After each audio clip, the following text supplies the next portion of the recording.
Bem-vindos ao Books with Tea, o seu podcast literário com uma dose de chá.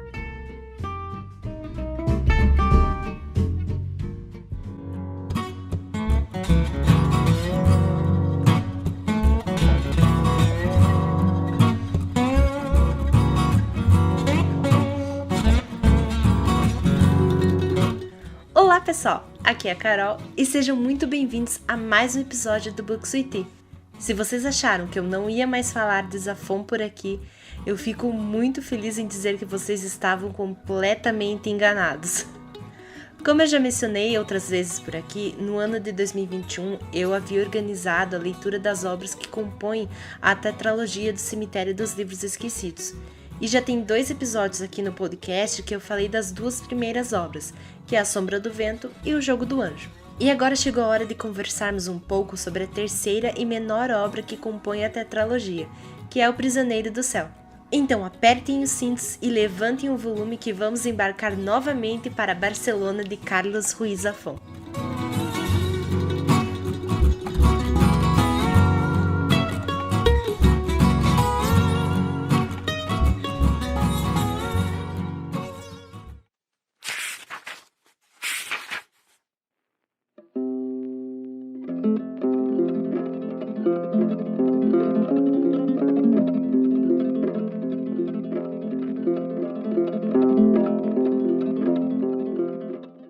O Prisioneiro do Céu, ou El Prisionero del Cielo, foi publicado em 2012 pela editora Suma, e Zafón nos convida a adentrar novamente a Barcelona do final dos anos 50.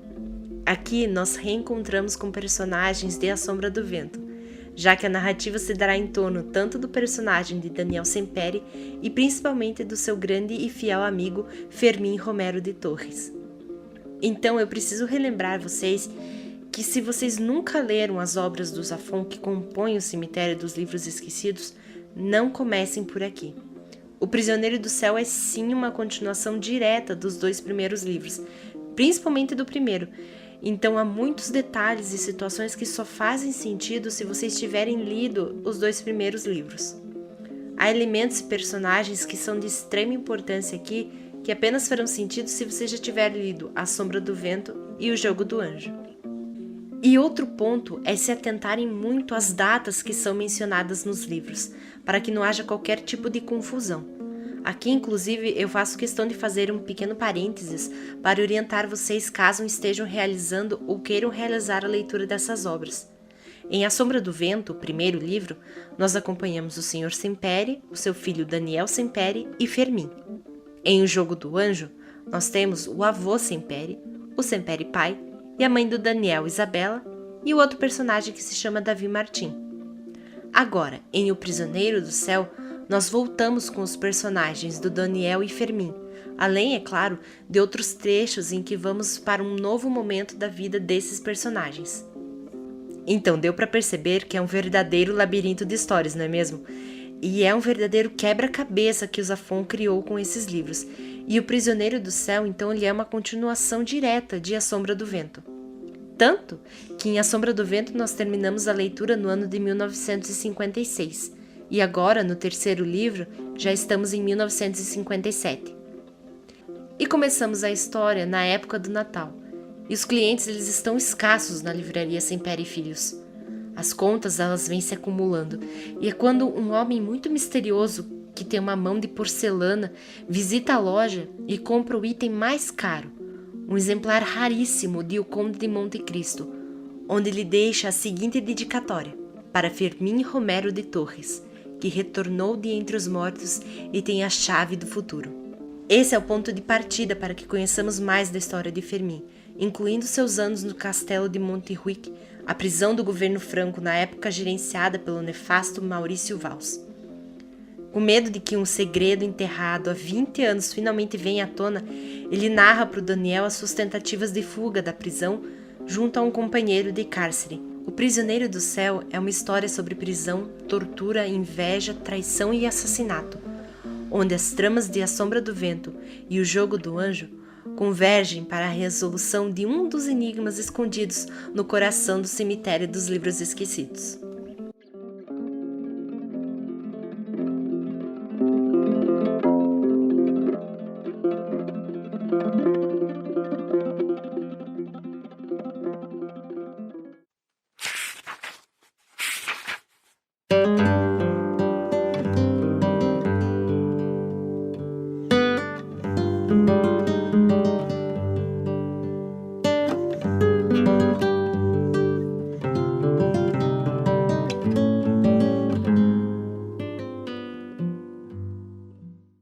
Pessoal, não se enganem pelas aparências. Esse é o livro mais curtinho dessa tetralogia, com apenas 256 páginas, mas o seu conteúdo ele é gigantesco. E aqui nós vamos descobrir mais sobre o passado de um dos personagens mais divertidos e inteligentes criados por Zafón, que é o Fermín Romero de Torres. E nós temos algumas revelações nessa obra, e nós tivemos apenas algumas informações bem rasas com relação ao passado do Fermín no primeiro livro. E aqui nós descobrimos que, na verdade, ele tinha uma relação direta com Davi Martim, personagem de O Jogo do Anjo, e também com o próprio Daniel Sempere. Então existem razões por ele estar ali e ser tão protetor do jovem Daniel. Fazer a releitura dessa obra foi muito bom para mim, pois pareceu na verdade uma primeira leitura. Muitas coisas que acontecem nesse livro eu tinha me esquecido ou eu não tinha feito a conexão na primeira vez. Então para mim foi uma sensação muito boa e eu fiquei surpresa com algumas revelações que eu tinha me esquecido. E é interessante nessa obra ver os links criados com O Jogo do Anjo e muitas coisas começam a fazer sentido que nós percebemos agora, que na leitura anterior parecia confuso. Nós inclusive conseguimos entender melhor o personagem do livro anterior, que é o Davi Martim. Sim, eu sei que eu estou dando informações para vocês bem superficiais, porque eu realmente não quero estragar a experiência de quem ainda pretende ler essas obras. Mas com a leitura desse livro, muitas coisas de O Jogo do Anjo começam a fazer sentido, e eu consegui perceber a real intenção que o Zafón quis nos dar ao escrever o personagem do Davi Martim. E hoje eu considero esse um dos personagens mais complexos e bem escritos que eu já li até hoje. E por mais que Fermín esteja contando sobre o seu passado, nós percebemos como as histórias de cada personagem estão interligadas e conectadas, e descobrimos que o prisioneiro do céu é Davi Martim. E a trama, na verdade, se complica cada vez mais, e nós, leitores, ficamos vidrados nas páginas, e cada uma das revelações despertam muitas emoções em nós. E por mais que tenhamos essas respostas para vários questionamentos que ficaram nos 2 primeiros livros, na verdade nós terminamos com mais questões ainda que apenas serão respondidas no último livro da tetralogia.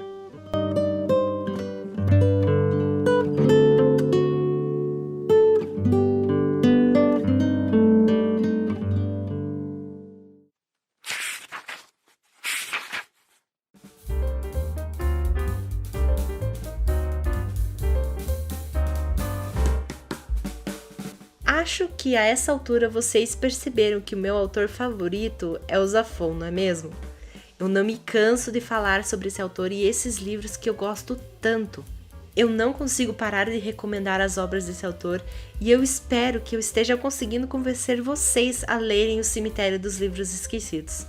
É uma experiência de leitura muito incrível, seja para você gostar ou desgostar, ainda assim é uma leitura que marca muito. A forma como o autor fez para interligar as histórias desses personagens, ela nos intriga e nos prende demais, e a gente não quer largar o livro até termos todas as respostas.